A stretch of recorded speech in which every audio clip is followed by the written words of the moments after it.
Oke, Assalamualaikum warahmatullahi wabarakatuh. Jadi di video kali ini saya cuman pingin menjawab beberapa pertanyaan yang masuk di video-video lama saya tentang pekerjaan saya dan bagaimana caranya bisa kerja di kapal pesiar. Oke, jadi ada beberapa pertanyaan yang masuk.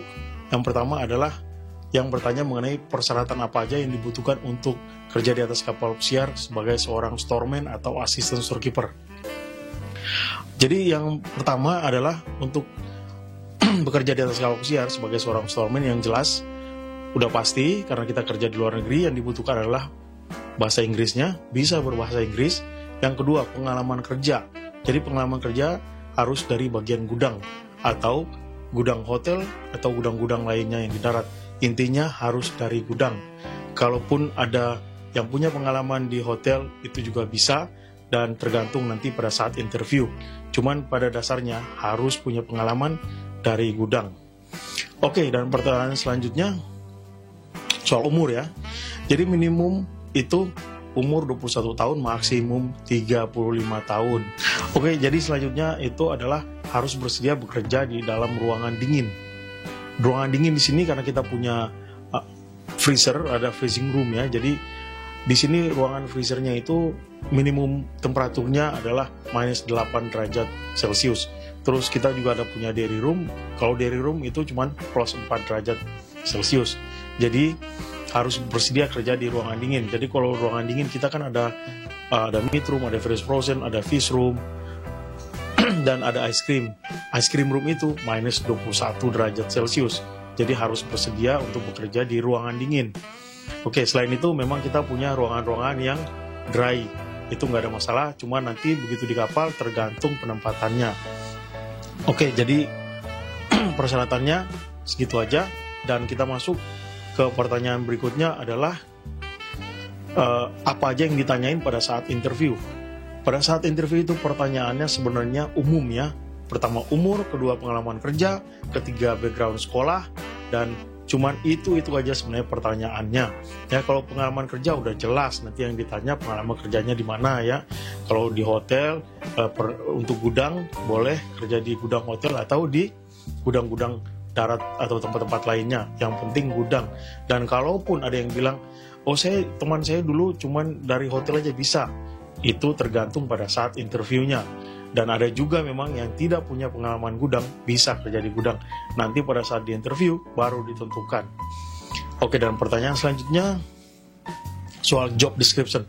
Jadi, job description di sini, udah jelas ya, kalau kamu melamar sebagai storeman, atau asisten storekeeper, yang jelas itu lebih banyak pekerjaan fisik, ya, ngangkat-ngangkat.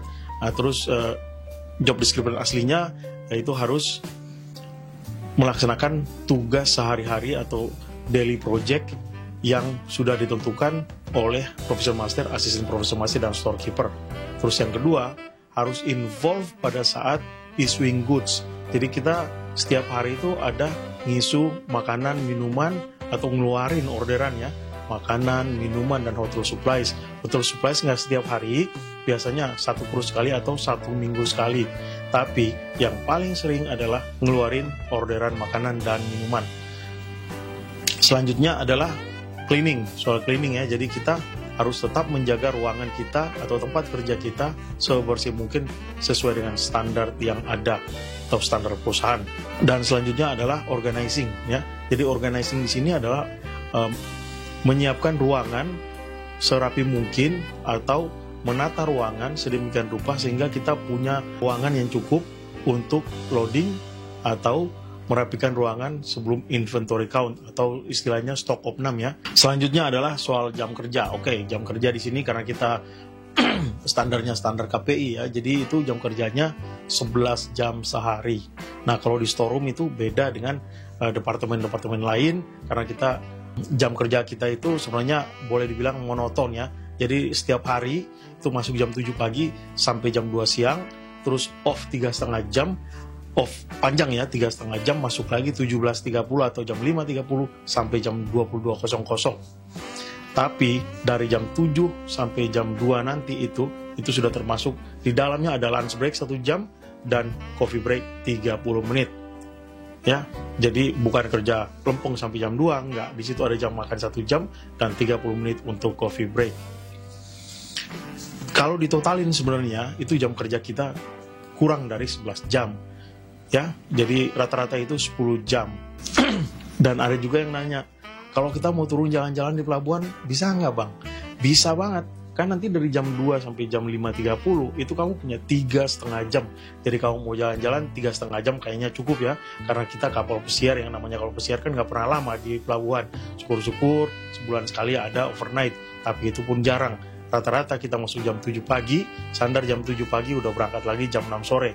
Jadi kalau 3,5 jam itu sudah cukup banyak waktu untuk jalan-jalan di luar. Oke, terus ada yang nanya kalau jumlah storeman satu kapal berapa? Itu tergantung.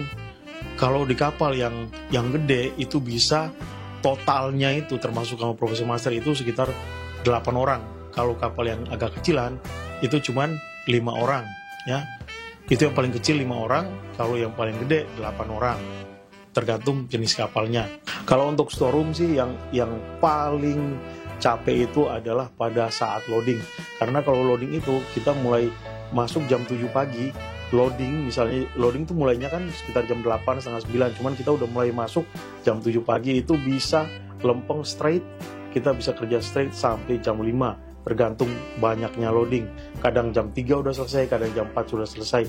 Cuman sepahit-pahitnya itu jam 5 biasanya baru selesai. Jadi itu straight. Jam makan cuman setengah jam pada saat loading. Jadi loading itu jam kerjanya agak panjang, bisa sehari itu bisa 12,5 sampai 13 jam. Tapi itu khusus untuk loading aja.